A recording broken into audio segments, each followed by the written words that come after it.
A paz do Senhor Jesus Cristo. Aqui quem vos fala, o pastor Nilvan Silvano, aqui da Igreja Evangélica Assembleia de Deus, na cidade de Santa Cecília, Paraíba.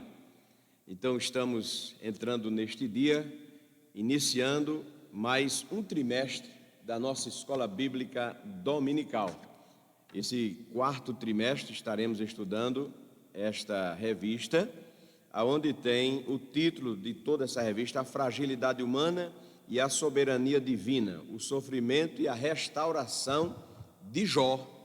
Vamos estudar o livro de Jó, um livro muito bom, um livro perfeito para os ensinamentos, como diz aqui a lição, eu vou explicar depois, os ensinamentos sapienciais.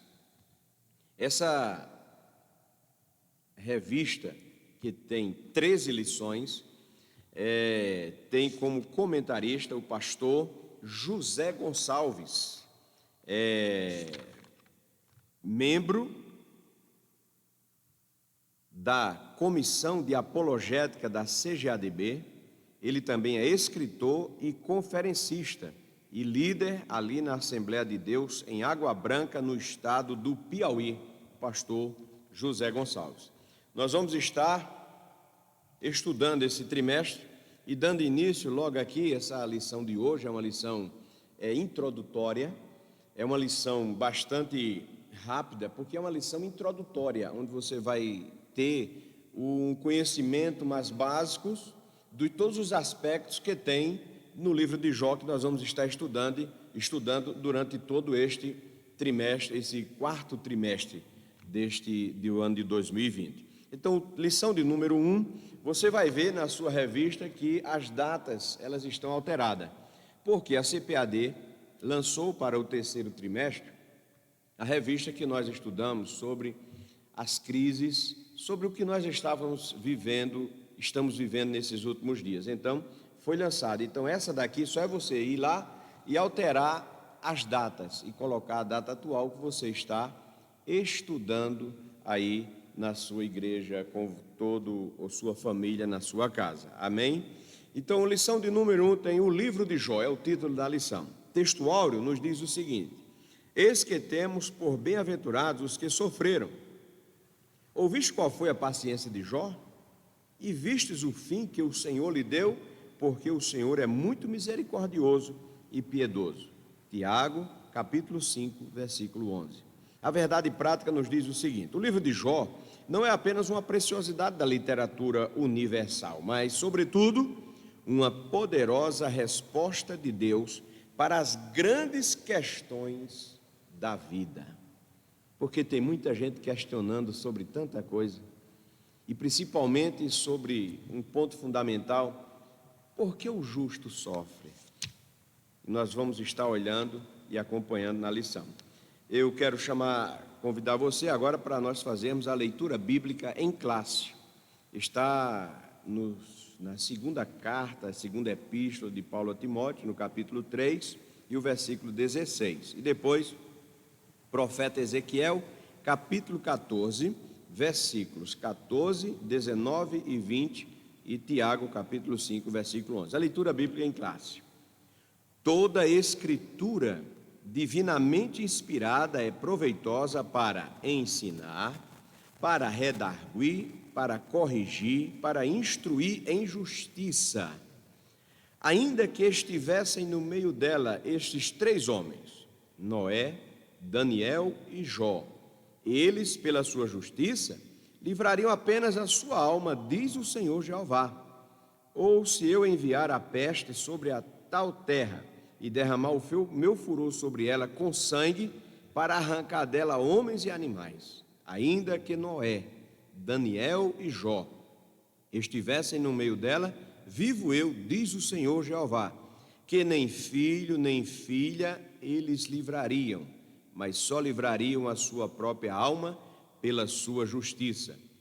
Eis que temos por bem-aventurados os que sofreram. Ouviste qual foi a paciência de Jó e vistes o fim que o Senhor lhe deu, porque o Senhor é muito misericordioso e piedoso. Temos o objetivo geral desta lição, que é mostrar que o livro de Jó é uma poesia inspirada que retrata o dilema vivido por uma pessoa histórica. E temos 3 objetivos específicos. Primeiro, mostrar que a partir das evidências internas do livro é possível conhecer o contexto no qual Jó viveu, especificar o gênero literário e de que forma esse conhecimento ajuda na compreensão do livro de Jó, identificar o propósito e a mensagem do livro de Jó. O livro de Jó, para muitos, fazem questionamentos, mas como a própria leitura bíblica em classe, é um livro que está na palavra de Deus, a Bíblia Sagrada, e logo é da Escritura, e todo livro da Escritura é divinamente inspirado pelo Espírito Santo de Deus, por nosso Pai Celestial, para ensinamento nosso e aprendizagem de cada um de nós. Então, nós viemos observar que este livro de Jó, ele está inserido num contexto divisório da Bíblia, na parte onde está os livros poéticos da Bíblia. Então, nós vamos ter o livro de Jó, que está inserido na parte dos livros poéticos da Bíblia, juntamente com Salmos, Provérbios, Cantares e Eclesiastes. Então, esse livro está inserido nesta subdivisão que temos na Bíblia. A introdução da nossa lição, vamos lá. A introdução da nossa lição diz o seguinte: nesse trimestre, estudaremos o livro de Jó, uma das obras mais fascinantes da Bíblia. Não há em toda a literatura bíblica outra obra semelhante, diferente na sua estrutura, no estilo e, sobretudo, no conteúdo. O livro de Jó demonstra a grandeza de Deus diante da finitude humana. É, portanto, uma obra que alimenta a nossa esperança quando tudo mais parece ter perdido o sentido. O livro de Jó, ele traz a resposta para muitas perguntas, às vezes, que as pessoas estão fazendo diante de tantos acontecimentos, de tantas coisas. Então, nós vamos estudar. Esse primeiro tópico, que tem autoria, local e data do livro de Jó. Nós temos 4 subtópicos dentro deste primeiro tópico. Diz assim, o primeiro subtópico: o autor do livro de Jó. Quem escreveu o livro de Jó é motivo de longos debates. As opiniões passam por Moisés, Eliú, Salomão, Ezequias, Isaías, até mesmo Esdras. Os que não acreditam no mover sobrenatural de Deus sobre os autores bíblicos fazem do livro uma colcha de retalhos. Afirmam ser ele a produção de vários autores e em diferentes épocas. Entretanto, o cristianismo histórico e conservador não tem o livro de Jó como uma ficção religiosa, mas como uma narrativa poética inspirada por Deus, redigida por um único autor, que é o Espírito Santo. A própria Bíblia não apresenta indicações do autor do livro, mas o fato é que o autor conhecia a forma poética e nela expressou a maior parte deste livro. Por ser uma parte de livro poética, muitos questionam, mas eu sei de uma coisa: a autoria deste livro. Existe muito desses questionamentos, como a gente acabou de ler, mas, mais uma vez, 2 Timóteo, capítulo 3, versículo 16. Toda a escritura divinamente inspirada é proveitosa para ensinar, é a palavra de Deus. Foi inspirada pelo Espírito Santo. A pessoa histórica de Jó. A Bíblia mesmo atesta que Jó foi uma pessoa histórica, ou seja, foi real, não é uma ficção, não são meros personagens. Jó foi uma pessoa real, e a gente vai ver aqui, conforme nós fizemos na leitura bíblica em classe. O profeta Ezequiel confirma que ele de fato foi uma pessoa real, é tanto que ele associa aqui Jó ao lado de quem? Jó ao lado de Daniel, de Noé, pessoas que foram reais. E Jó foi uma pessoa real. Jó foi uma pessoa real.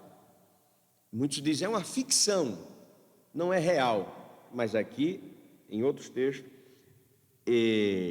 Tiago, capítulo 5, como nós lemos aqui na leitura, Novo Testamento, confirmando também a veracidade e a verdadeira vida real mesmo de Jó. Então, Jó foi uma pessoa real, conforme está aqui Ezequiel, capítulo 14, versículo 14, e também o 14 e o versículo 20. Terceiro ponto desse primeiro subtópico, desse primeiro tópico, a terra de Jó. Já no início do seu texto, o livro de Jó destaca que ele era da terra de Uz. Jó, capítulo 1, versículo 1. O que é que eu aconselho? Leia o livro de Jó. Você vai ter esse trimestre, mas você já vai começando a ler apenas 42 capítulos. O livro de Jó, 42 capítulos. Então você leia o livro de Jó para você ter mais um certo conhecimento da estrutura, da literatura, da realidade que Jó enfrentou, do que Jó passou e do poder misericordioso, gracioso do nosso Deus. Então, terra de Uz. Como Jó, Uz era uma terra real. Os comentaristas situam Uz ao som de Edom e ao oeste do deserto da Arábia, se estendendo a leste e indo até a Babilônia. Então isso você vai ter em Jeremias 4, 21 e 25 e 20. Quarto subtópico do primeiro tópico. A época de Jó. A maioria dos comentaristas situa os fatos narrados no livro de Jó dentro do período patriarcal, ou seja, de Abraão, Isaque e Jacó. Dentre alguns outros fatos, contribui para esse entendimento. O sacerdócio como instituição ainda não existia, visto que Jó era o sacerdote de sua própria casa. Que coisa maravilhosa. Ensinamento que tem na palavra de Deus. Jó era o sacerdote da sua própria casa. E quando nós vamos olhar a palavra de Deus no contexto do Novo Testamento, nós vamos olhar que Deus vai mostrando que o homem é o sacerdote, é o cabeça da casa, é o cabeça da família, para estar o quê? Além de provendo, suprindo as necessidades do dia a dia, do cotidiano, mas ele é o sacerdote para o quê? Para estar intercedendo pela sua família, a qual aqui nós vamos. As filhas de Jó eram as coerdeiras juntamente com seus irmãos. As filhas de Jó, você vai ver em 42 e 15, que você vai ver nesse livro, você só vou adiantar assim, Jó tinha 10 filhos, 7 filhos e 3 filhas, e perdeu, e no final Deus restituiu, e eram as mais belas do Oriente, e todas dividiram e receberam juntamente as suas heranças. Então isso mostra que não era um período mosaico, período da lei. Então tem muito aqui para ser um período dos patriarcas. Glória a Jesus. No segundo tópico, nós vamos ver a estrutura literária do livro de Jó. O livro de Jó é um dos livros sapienciais e poéticos do Antigo Testamento. O livro de Jó é um livro de sapienciais porque é em relevância aos acontecimentos universais da humanidade. Por que o ser humano passa por certas situações, certos constrangimentos? Isso é uma pergunta que fica na mente de muitas pessoas, e muitos até cristãos que entraram pelo caminho perdem a fé porque vão querer procurar. Mas, irmãos, é o seguinte: Deus é Deus e soberano, está acima de tudo e de todos, e nós somos simplesmente meros seres humanos que não nos convém estar indagando, questionando a Deus. Jesus deu exemplo maior nisso, Jesus deu o maior exemplo nisso para nós, como servos de um Deus Altíssimo. Glória a Jesus. A estrutura literária do livro de Jó. Primeiro, prosa e poesia. É como eu já falei, isso aqui é só uma introdução para o que nós vamos ter durante esse período, desse quarto trimestre que nós vamos estar estudando. Isso aqui é só uma introdução para que você venha ter um conhecimento literário, um conhecimento de data, de narrativa, de época, de local. Porque nós vamos estar adentrando mais nas outras lições, mas de uma forma profunda no livro de Jó. Então veja bem, estrutura literária, prosa e poesia. O leitor que deseja ler o livro de Jó precisa dar-se conta de que diante dele há uma obra de natureza poética. Isso não torna o livro de Jó menos inspirado do que os outros da Bíblia, não, senhor. Mas revela que ele pertence a um diferente gênero literário. Nós temos o gênero literário, nós vamos ver aqui mais embaixo, aqui as outras questões, a questão de figura de linguagem. Nós vamos ter metáforas, vamos ter simbologia, vamos ter várias questões, hipérboles, tudo. Isso é uma questão de literária. E aqui, principalmente, de poesia. Juntamente, o livro de Jó, juntamente, como eu já falei, com Salmos, Provérbios, Eclesiastes e Cantares. São esses 5 livros que compõem essa subdivisão do Antigo Testamento de livros poéticos. Amém? Então, veja bem, Jó precisa ser lido dessa forma. A estrutura dessa obra demonstra isso. O texto é uma combinação de prosa, poesia e prosa, nessa ordem. Ele está literalmente organizado assim: uma prosa nos primeiros capítulos, uma longa poesia no meio, mais uma prosa no último capítulo. Assim, o prólogo, que é de Jó, capítulo 1, do versículo 1 até o capítulo 2, versículo 13, e o epílogo, que é Jó 42, 7 até o 17, ou seja, já é o final do livro, né? A organização, segundo o subtópico, a organização. No texto em poesia há a seguinte organização: um monólogo feito por Jó, 3 ciclos de diálogo entre Jó e seus amigos, que ele faz, Bildade e Zofar, 4 outros discursos de um quarto amigo jovem, Eliú, seguido pela revelação de Deus, onde ele manifesta o seu poder e graça, e finalmente a humilhação de Jó diante da revelação divina e sua restauração completa.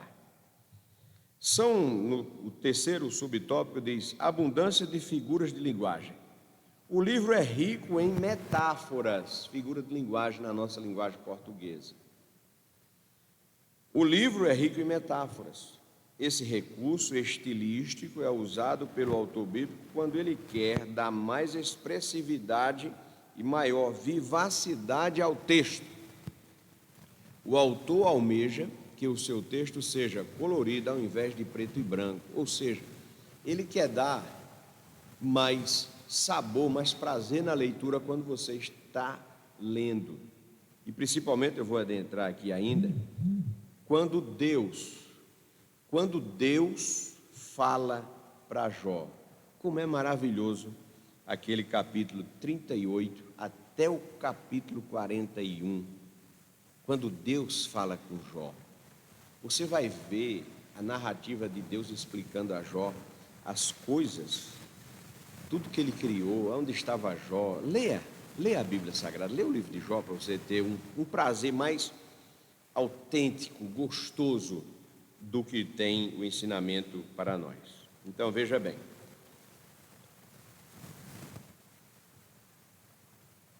quando o autor almeja que esse texto seja colorido, né? Em vez de preto e branco, você está fazendo a leitura sem prazer, sem gosto. Jó, por exemplo, usa a figura do vai e vem. Exemplo, vai e vem, do tecelão. O vai e vem do tecelão. O vai e vem do tecelão, para demonstrar a brevidade da vida. Jó, capítulo 7, versículo 6. São figuras de linguagem. Ele usa, eu vou até ler isso aqui com você, para você entender isso aqui melhor. Jó, capítulo 7 e o versículo 6. Olha só. Os meus dias são mais velozes do que a lançadeira do tecelão e perecem sem esperança.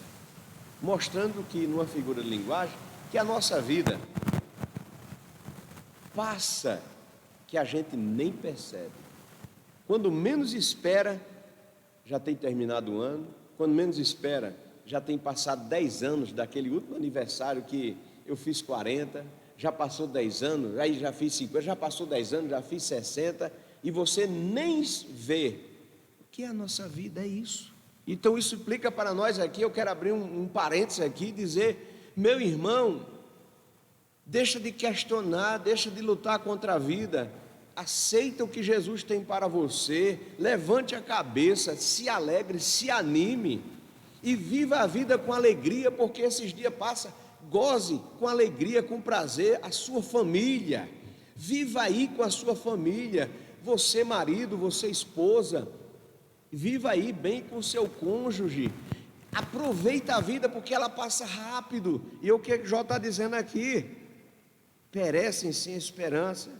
Diz aqui, é como um vento. Você vê que o vento, mas passa. E o versículo 7, lembra-te de que a minha vida é como o vento.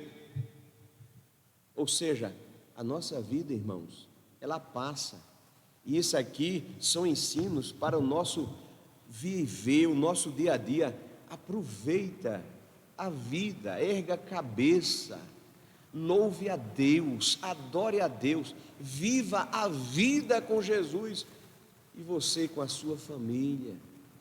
Glória a Jesus. É o que Deus deixou para nós aproveitarmos, para nós usufruirmos dessa alegria e, além do mais, o Espírito Santo na sua vida. Louvado seja o nome do Senhor.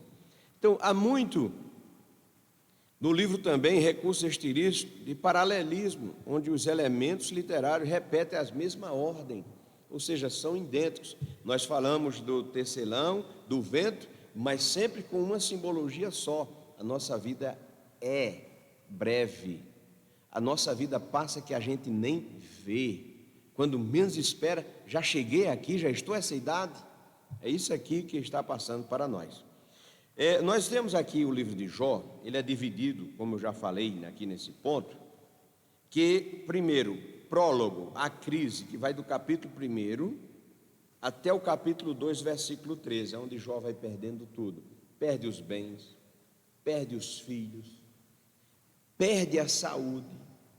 E algo bem interessante, nós vamos ver aqui ainda, que os amigos de Jó que vieram para consolá-lo, o que é que fizeram? Foram acusá-lo. Então veja que situação Jó passou, e você vai ver por que ele passou. Então, segundo ponto, que é a divisão do livro, tem os diálogos entre Jó e os seus amigos, Elifaz, Bildade e Zofar, a busca de resposta humana. Vai no capítulo 3 até o capítulo 31, versículo 40. Aí entra agora um novo personagem, discurso de Eliú, o começo do entendimento, que é do capítulo 32 até o capítulo 37, versículo 24. Irmãos, e vem aqui quarto dessa divisão, quarta divisão, o Senhor responde a Jó diretamente, capítulo 38 até o capítulo 41. Então você vai ver que maravilha essa narrativa que Deus fala aqui com Jó. Lê aí, lê o livro de Jó. Você vai ver que Jó passando por tudo aquilo, mas Jó foi fiel a Deus, adorou ao Senhor. Quinta divisão no livro de Jó, que é o epílogo, que é o final, é o desfecho da prova, é do 42, versículo 7 até o versículo 17. Você vai ver este capítulo 42 maravilhoso, depois de tudo que Jó passou. Terceiro subtópico, natureza e mensagem do livro de Jó. Primeiro ponto, é uma indagação que muitos têm, é uma pergunta. Primeiro, por que os justos sofrem? Por que os justos sofrem?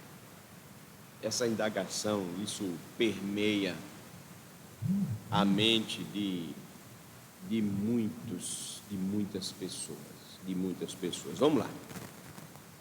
Algumas das questões mais importantes levantadas no livro de Jó são eminentemente de natureza teológica e também filosófica. A questão do sofrimento do inocente é a principal delas. Por que sofre o justo Ou ainda, porque os ímpios prosperam, enquanto o justo sofre.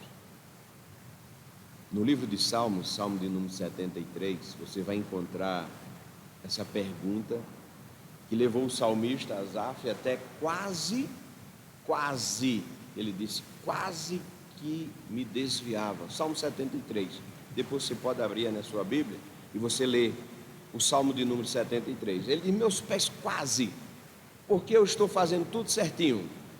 E o ímpio que está fazendo errado é prosperando e não tem nem aí, e eu estou fazendo certo, estou sofrendo. Mas no final você vai entender. O salmista vai e explica, no fim é que eu entendi o fim deles. Então é isso para nós, é isso.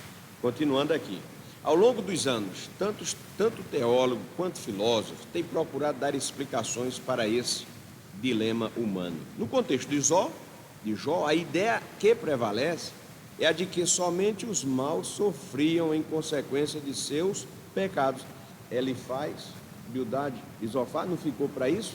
Em vez de consolar Jó, aí começaram agora o quê? Você está sofrendo, é porque você está errado, você está em pecado. Confesse seu pecado, se arrependa. Os amigos que foram para consolar terminaram sendo acusadores. Vê que situação. Nós não temos que entender nada.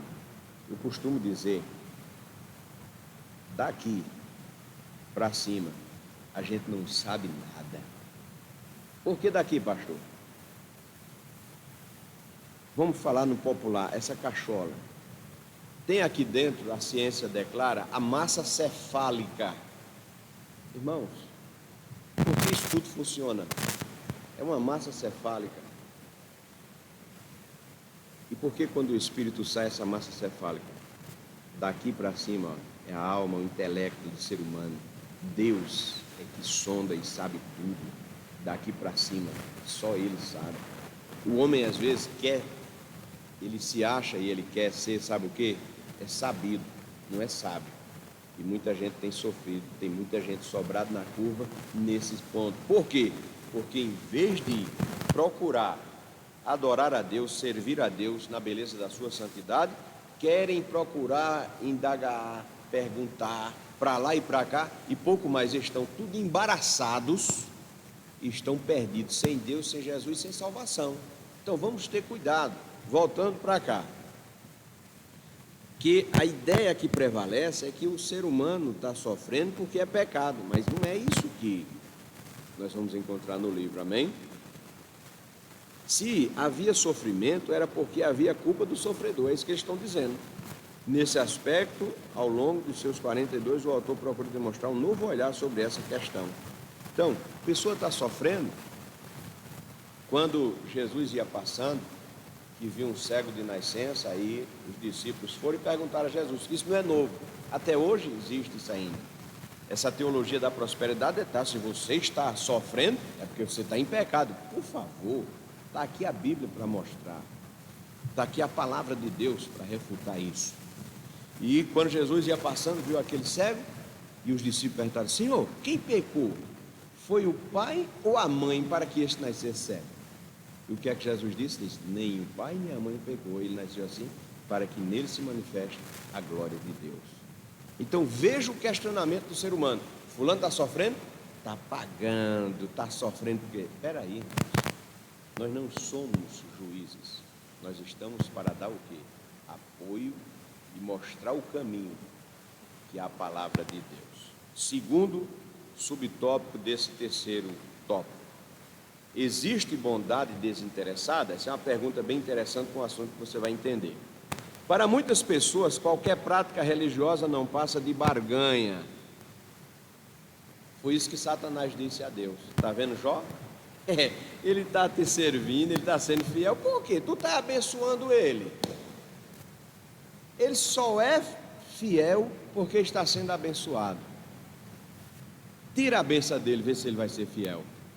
Satanás disse isso a Deus sobre Jó. E quando tirou tudo, Jó deu o quê?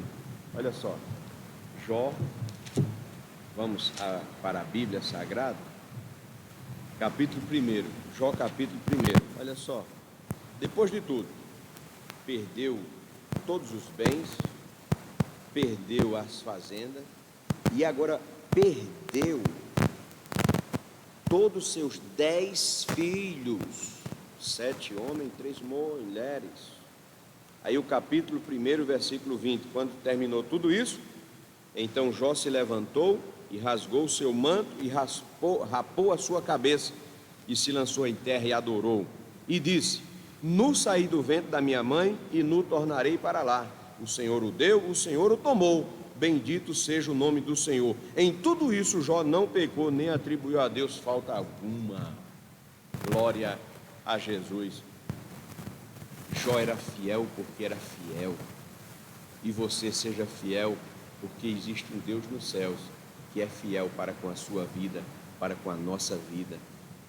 Não é interessado, ser fiel por interesse. Satanás disse: Jó é fiel por interesse. Mas Deus disse: não, então vai, tira. Aí quando tirou tudo, aí Satanás volta, está vendo ali? Tirasse tudo e o meu servo está ali fiel. Oh glória, que nós viemos em toda a nossa caminhada, em toda a nossa vida, não importa a situação, que muitas das vezes possamos estar no monte, mas muitas das vezes também possamos estar no vale, podemos estar alegres, mas podemos estar tristes, mas em tudo isso devemos estar louvando e adorando o nome do nosso Deus, Senhor Jesus Cristo. Glória a Deus e glória a Jesus. Então, essa bondade desinteressada vai à tese do diabo, que dizia: ele está servindo porque ele está sendo abençoado, tira a benção dele. Para ele, Jó só permanecia fiel para Satanás, para o diabo, se dê a Deus porque recebia benefício em troca. Tudo que você faz para Deus, faça com amor. Agora, tem muita gente, quando a gente vai olhar, muita gente querendo entrar numa igreja, querendo isso, aquilo, só para querer o quê? Bênçãos materiais. Mas, irmão, tudo aqui perece. Tudo aqui, e quando a gente for, não vamos levar nada de bem, não. Não vai ter um bolso no paletó, não vai ter um bolso no caixão para ir levar e vamos. Não vamos levar nada disso. Não vamos levar nada. Mais uma vez eu quero dizer: aproveita a vida, seja feliz com Jesus, seja feliz com sua família, seja feliz com o que você tem. Deus é Deus provedor, mas Deus, Ele conhece a cada um de nós. Oh glória! Então, Jó era um homem agraciado com muitos bens. Jó tinha muitos bens, era o homem mais rico do Oriente. Olha aqui, Jó capítulo 1 e versículo 1. Havia um homem na terra de Uz cujo nome era Jó, e este homem era sincero, reto, temente a Deus, e desviava-se do mal. E nasceram-lhe 7 filhos e 3 filhas. Olha só, era um homem riquíssimo. E era o seu gado 7.000 ovelhas e 3.000 camelos. Irmão, um camelo nessa época aqui no deserto, era quem tinha um camelo era um milionário. E tinha o quê? 3.000 camelos, 500 juntas de bois, 500 jumentas, e era também muitíssima a gente ao seu serviço, de maneira que este homem era maior do que todos os que viviam no Oriente. Era o homem mais rico do Oriente. Mas ele era rico, mas o coração dele não estava nas suas riquezas. Ele é um homem que tinha muitos bens, muitas posses, mas o coração dele não estava nos seus bens nem nas suas posses. O coração dele estava em Deus. Oh glória, louvado seja o nome do Senhor. Ele tinha uma família formidável, cercado de muitos amigos e gozava de boa saúde. Nessas condições, como disse Satanás, Satanás disse: nessa condição, todo mundo é fiel a ti, Deus. Foi o que Satanás disse. Nessa condição, todo mundo é fiel. Tu só vive recompensando ele de bênção. A família, bênção, tudo. É fiel. Aí Deus disse: não é assim não. Eu tenho lá adoradores que me adoram em espírito, em verdade, e glória a Deus. Todavia, vindo o infortúnio, a tragédia e a calamidade, será que esse fervor religioso permaneceria? Satanás estava disposto a apostar que a espiritualidade de Jó não subsistiria a uma prova de fogo. O livro mostra como Jó se comportou nessa prova. Deus me deu, Deus me tomou, bendito seja o nome do Senhor. Oh, glória. Terceiro, pode o homem compreender Deus? Irmão, quem vai compreender Deus? No capítulo 55 do profeta Isaías, ele diz: olha, meus pensamentos são maiores que os seus, meu caminho são maiores que os seus. Então, eu não entendo nada de Deus. E o que Deus quer que a gente... O que é que Deus procura? Jesus disse lá em João capítulo 4, o Pai procura adoradores que o adorem em espírito e em verdade. É isso que o Pai procura. Oh, glória! Louvado seja o nome de Jesus. Pode o homem compreender Deus? Terceiro subtópico. Os últimos capítulos de Jó mostram os impactos que a revelação divina tem sobre os homens. Deus faz cada pergunta a Jó: me diz onde tu estava quando tu estava criando o mundo. Diz aí.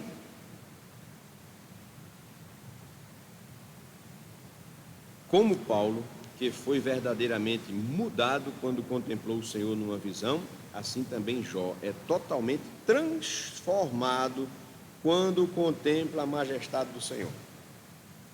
Depois que Deus falou com Jó, aí olha só, Jó 42, veja aí na sua Bíblia, Jó 42, de Jó, capítulo 42, verso 5 diz, com Jó falando: com o ouvido dos meus ouvidos ouvi, mas agora te veem os meus olhos, Senhor. Por isso me abomino e me arrependo no pó e na cinza. Jó apenas ouvia. A gente não entende Deus. Ninguém tem condição de entender Deus.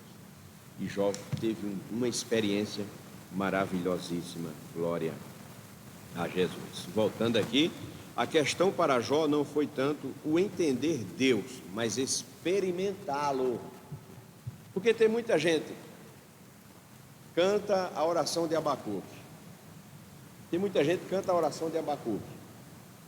Mas você está disposto a servir a Deus, mesmo que não haja ovelha no curral?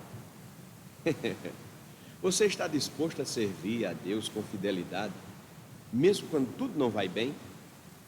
Você está disposto a servir a Deus, mesmo quando tudo está dando errado, mas você sabe que Deus tem um ponto final, que ainda não chegou o ponto final, Ele ainda tem o final da história? Você está disposto a ter esta fé e guardar esta convicção diante de Deus? Louvado seja o nome do Senhor. A conclusão dessa lição nos diz o seguinte, irmão. Nesta lição, apresentamos algumas informações básicas, foi como eu já falei, nessa lição só as informações básicas sobre o contexto histórico e literário do livro de Jó. Quanto ao seu gênero, o livro é de natureza poética, já falei. Isso é importante para a compreensão da própria estrutura como um livro foi organizado. Vimos que o livro apresenta princípios teológicos que transcendem o espaço e tempo. Esses princípios são para todas as épocas e culturas. O que é demonstrado é que o conhecimento de Deus é o anseio de todo ser humano. Quer conhecer a Deus? Comece a falar com Ele. Dobre mais os seus joelhos. Reserve mais um tempo a ficar só com Ele. Tenha mais intimidade com Deus. E Ele vai se revelar mais e mais a você no seu dia a dia. Temos terminado a primeira lição. É só uma introdução, como eu já falei no início, e agora essa conclusão, porque as demais lições vai ser maravilhosíssimas para tirar questionamentos, dúvidas do ser humano concernente por que o justo sofre. O que é que nós temos que guardar e entender? Como Jó fez. Ser fiel até a morte, diz o Senhor, e dar-te a coroa da vida. Amém? Que Deus continue abençoando você e sua família. Vamos orar agora, agradecendo a Deus esse momento que nós passamos estudando esta lição. E eu quero te dizer, Deus tem muito mais além daquilo que pedimos ou pensamos, mas que nós viemos servi-lo, adorá-lo com um verdadeiro coração voltado para Ele. Amém? Vamos orar. Eu vou pedir a bênção do Senhor sobre a sua vida e sobre a sua família, sua casa. Pai, em nome de Jesus, Eu quero te louvar e te agradecer estes momentos que nós passamos aqui. Quero pedir a tua bênção, Pai, e bênção especial na vida dos teus filhos, dos teus servos que estão nos ouvindo, nos acompanhando neste estudo, que estamos entrando agora neste 4º trimestre. Espírito Santo, vem trabalhar nos corações, dar entendimento da tua palavra, do ensinamento do nosso Pai Celestial. Fica conosco e nos abençoa em tudo, em nome de Jesus. Amém e a paz do Senhor. Amém.